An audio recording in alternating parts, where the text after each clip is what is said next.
Con el permiso de la presidencia.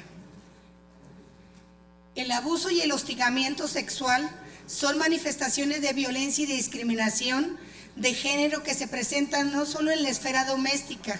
también se pueden observar en los lugares de trabajo y constituyen una de las experiencias más evidentes de la distribución desigual y jerárquica del poder entre hombres y mujeres de la sociedad. Como mujer y legisladora, creo firmemente en que debemos impulsar mejores condiciones de convivencia social, laboral, educativa o económica, de tal manera que sin distingos de clase, raza, género, religión o cualquier otra categoría, las mexicanas y los mexicanos encontramos las condiciones que fomenten nuestro crecimiento y desarrollo personal, familiar y profesional. En caso contrario, esta conducta se sancione con la severidad que amerite. Si bien la violencia no es exclusiva de las mujeres, es significativo que somos quienes más la padecemos. En donde 8 de cada 10 mujeres que trabajan lo hacemos en condiciones de informalidad, en que al menos 6 de cada 10 perciben 2 salarios mínimos o menos, y en el que predomina el contexto de violencia, machismo y discriminación. También es significativo que esta violencia no solo se presenta en el ámbito familiar o privado. Registros del Instituto Nacional de las Mujeres y de la Secretaría de la Función Pública indican que durante el año 2012 se presentaron 26,000 casos de hostigamiento sexual en 258 dependencias gubernamentales, aunque solo se denunciaron 8,000 de ellos. Atenta y sensible a esta realidad, formulo y expongo a nombre de mi grupo parlamentario estas reformas y adiciones al Código Penal Federal. En primer término, refiriéndome a la reforma al artículo 259 bis, porque es incomprensible que el hostigamiento sexual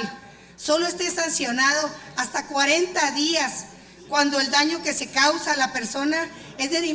de dimensiones descomunales, ampliando la brecha entre el daño producido y el castigo recibido,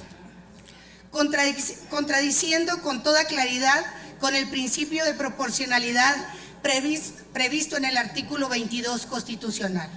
En función de ello, propongo una pena de 6 meses a 2 años de prisión y multa de 200 a 500 días de salario,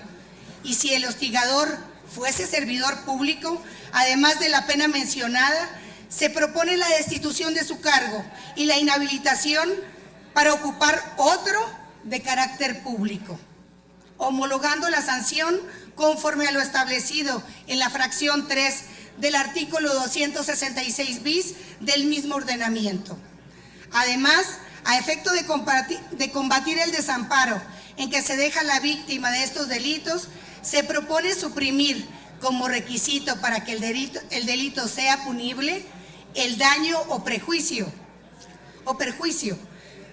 modificando a fin de establecer que el delito sea castigado cuando se realice con la amenaza de causar a la víctima un mal relacionado con respecto a la actividad que los vincule, sea laboral, doméstica o de cualquier otra índole. En cuanto a las adiciones,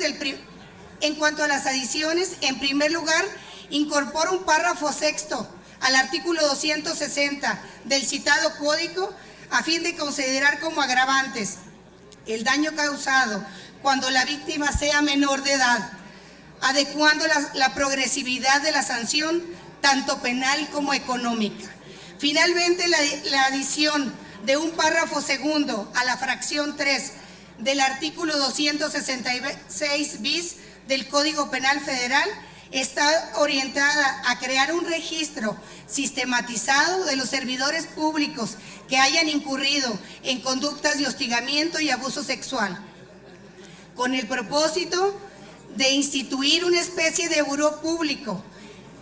que dé cuenta de las conductas indebidas de funcionarios públicos federales que hayan incurrido en estos delitos. La propuesta está orientada a inhibir las conductas sancionadas en la presente iniciativa, en virtud de que este buró Contendrá los registros de quien se haya aprovechado de su cargo para hostigar o abusar sexualmente de sus subordinados o pares